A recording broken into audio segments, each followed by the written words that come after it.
All right, let's talk about candlestick patterns. My goal here is to give you a guide that's actually useful, one that'll help you stop seeing just random shapes on a chart and start reading the story the market is telling you.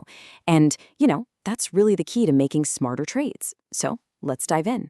And that question, it gets right to the point, doesn't it? This is what it's all about.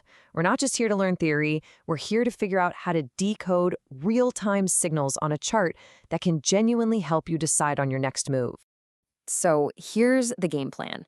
We're going to build a candlestick toolkit, piece by piece. We'll start with how to read the story in the first place. Then we'll add some powerful tools for spotting reversals and confirming trends. After that, we'll cover the single most important rule, and then I've got a great pro tip to help you automate the whole thing. First things first, we gotta get our mindset right. These patterns aren't just squiggles on a screen. You have to think of them as the language of the market. They're telling a story, a live play-by-play of the constant battle between buyers and sellers. Our job is just to learn how to read it. All right, let's open up that toolkit. The first things we're pulling out are maybe the most important for any trader. These are the patterns that scream, hey, this trend might be running out of gas and could be about to turn around. Catching these early can be a total game changer. Okay, first up, we've got the engulfing candle. And trust me, this one's a big deal. It's such a clear and powerful signal because it's like seeing a sudden knockout punch in that tug of war between buyers and sellers. So what does it look like? Well, picture this. You have one candle, and then the very next one is just massive. It's the opposite color, and it completely swallows the body of the one before it. A huge green candle engulfing a little red one, that's bullish. Buyers just took over. A giant red one swallowing a green one? Yep, sellers are in control now. Next up, let's talk about the doji.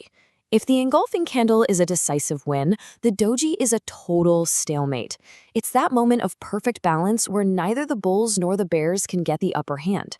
And that pause, that indecision, often happens right before the price makes a big move. Now, you might see a few different kinds, like the dragonfly or the gravestone, but don't get hung up on the names. Seriously, they all shout the exact same thing. The market is totally uncertain. And this signal gets even stronger if it shows up after a nice long trend. When the market pauses like this, a big move could be right around the corner. Now, these two, they're basically mirror images of each other.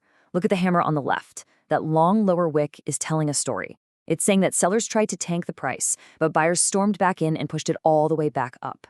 The shooting star is just the opposite. Buyers tried to push it up and failed. Both are really strong clues that the current trend is getting rejected. And the last reversal pattern in this part of our kit is the tweezer. Think of it like the market tapping on a floor or a ceiling and getting rejected.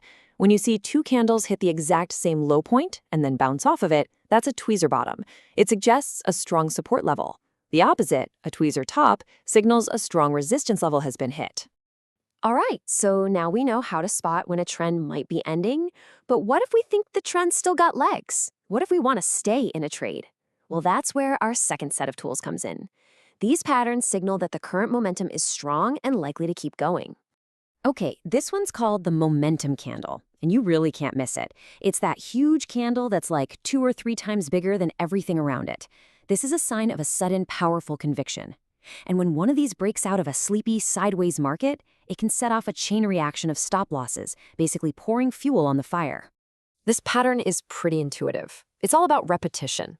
When you see a bunch of candles in a row, 3 or more, try to break through a price level, but they keep failing, leaving those little wicks behind. That confirms the level is strong. It's like someone knocking on a door over and over, but nobody's answering. They're probably going to turn around. And last but not least for this section, the Marubozu. The key thing here, no wicks, none. People call it the bald candle for a reason. It's just a solid block of color.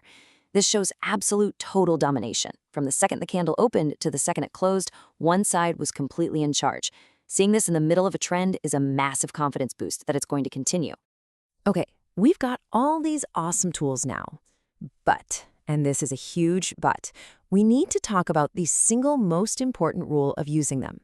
These patterns, as powerful as they are not magic crystal balls. And this is it right here. You absolutely should not be trading based only on these patterns. Please don't do that. Think of them as hints. They're clues. They are there to confirm a theory you already have, maybe based on a key support or resistance level. They're part of the puzzle, not the whole picture. So what's the right way to do it? Well, it's a simple four-step process. First, you identify your key levels on the chart. Second, you wait patiently for one of these patterns to show up right at that level, acting as your confirmation. Third, you combine that with any other indicators you like to use. And only then, fourth, do you make your informed trading decision. Okay, we're on the home stretch now, and I saved a really cool pro tip for last. This comes straight from our source material, and it can make everything we've just learned so much easier to apply. Think of this as the secret weapon for your new toolkit. I mean, let's be real for a second. How are you supposed to remember all of this and spot these patterns in real time when the market is flying all over the place? It sounds kind of overwhelming, right? Well, the good news is you don't have to. The answer is to work smarter, not harder. You can actually get your charting software to do the heavy lifting for you. Most modern platforms have built-in tools that will spot these patterns for you automatically. It's super straightforward. On a platform like TradingView, for example, you just go to your Indicators tab. Type in, say, Bullish Engulfing. Click it, and boom. The chart will now automatically flag that pattern for you every single time it appears. You can even do this for multiple patterns at once. It's a huge time saver. Now, even with this cool automation, you gotta watch out for one big trap, the false breakout. That's when you see a perfect pattern. It signals a move, and then the price just does the exact opposite. And that is precisely why context and using patterns for confirmation is so important. So let's do a quick recap of everything we've put in our toolkit today. We learned that these patterns are basically the market story. We've got tools to spot potential reversals and tools to confirm ongoing trends. We know the golden rule. Always use them as confirmation, never in isolation. And finally, we know there's a simple way to automate spotting them. And that's a wrap. You've got the fundamentals now. You have a foundational toolkit to actually read the language of the charts. So my question to you is, now that you can see the story, which one of these powerful patterns are you going to go look for first?